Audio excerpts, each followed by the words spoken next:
My name is Evan, and I'm 28 years old.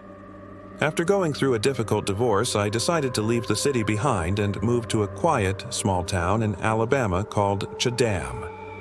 I didn't have many options for where to go, and my only place to turn was my grandfather's old house. He had passed away a few years ago and left the property to my family, so it was the only place I could think of. The house was situated about 10 minutes outside of town, sitting on 10 acres of land surrounded by woods. It was a quiet and peaceful location, which I thought I would enjoy. The house itself was old, with creaky wooden floors and doors that stuck.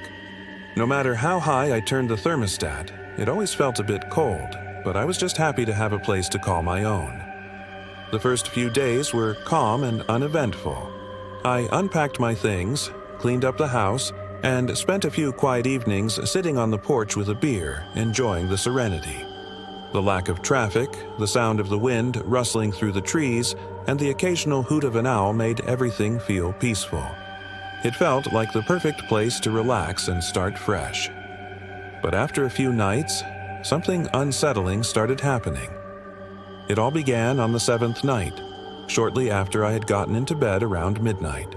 Just as I was about to drift off to sleep, I heard whistling coming from outside. It wasn't a song I recognized, just a slow, broken tune that sounded out of key. It seemed like someone was walking through the woods behind the house, whistling as they went along. At first, I thought it might be a hunter or perhaps a drunk neighbor, but it still gave me an uneasy feeling. The next night, the same thing happened, at the same time, with the same off-key tune, but this time the whistling sounded much closer. I got out of bed, turned on the porch light, and checked outside, but there was no one in sight. I grabbed a flashlight and went outside to look around the yard. I couldn't see any footprints or hear anyone running off, but the whistling seemed to fade as it moved deeper into the woods. I tried to brush it off and went back inside to bed, telling myself it was just an odd coincidence. However, the next few nights, the whistling came back, always around 1:15 or 1:20 a.m., like clockwork. It didn't matter if I tried to ignore it.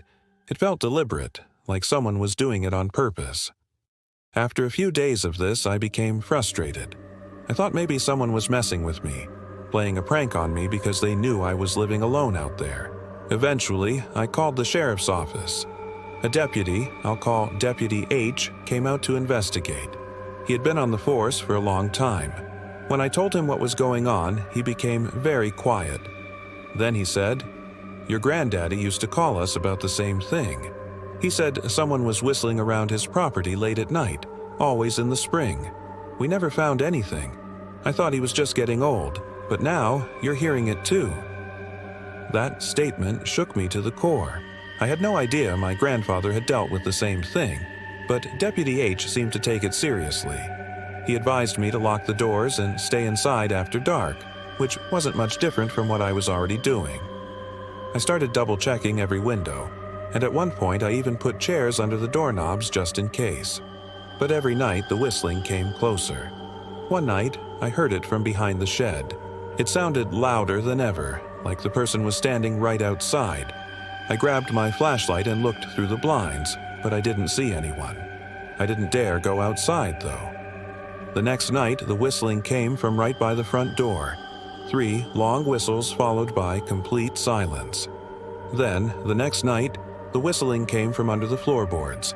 It sounded like someone was in the crawl space beneath the house, whistling up through the vents. I was completely freaked out and didn't sleep at all that night.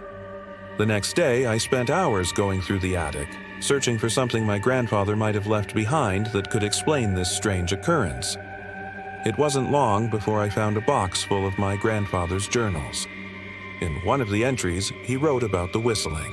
He mentioned that it happened every spring for over 10 years, and though he didn't know who was responsible, he thought someone might have been watching the house. He said that after my grandmother died, he used to sit by the front door with a rifle, just in case. When I read that, I decided to call Deputy H again. He came over and read through the journals. Afterward, he looked visibly nervous. He told me to be extra careful and said, "Don't open the door if you don't know who it is." I stayed up that night sitting on the couch with a shotgun across my lap, a shotgun I barely knew how to load. At exactly 1:17 a.m., the whistling started again, but this time it didn't come from outside. It came from the hallway inside the house. I froze in place.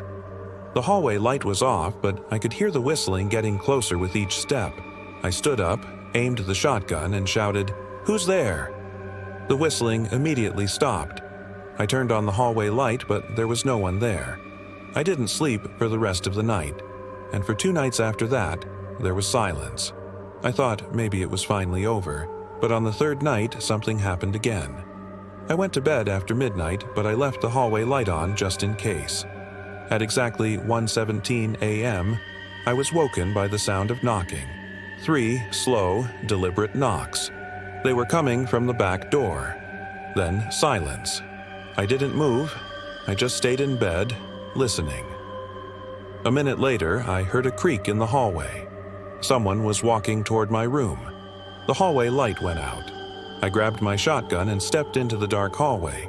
At the end of the hallway, I saw a figure. A person in black clothes with a pale face, standing perfectly still, just watching me. My hands were shaking as I raised the shotgun. I tried to speak, but my mouth was dry. I shouted, "Don't move." The figure slowly started to lift its leg as if about to run. In that moment, I screamed, "Stop!"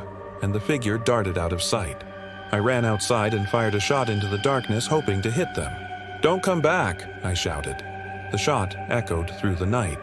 I locked up the house and drove into town, spending the night in my truck. The next morning, Deputy H came by to investigate.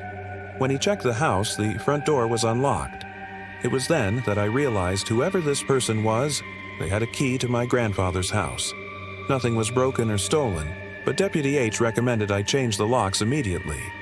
Off the record, he told me to leave the house and get out of there. He said someone in those woods had been watching both my grandfather and me for a long time. That same day, I drove to a local hardware store and changed all the locks.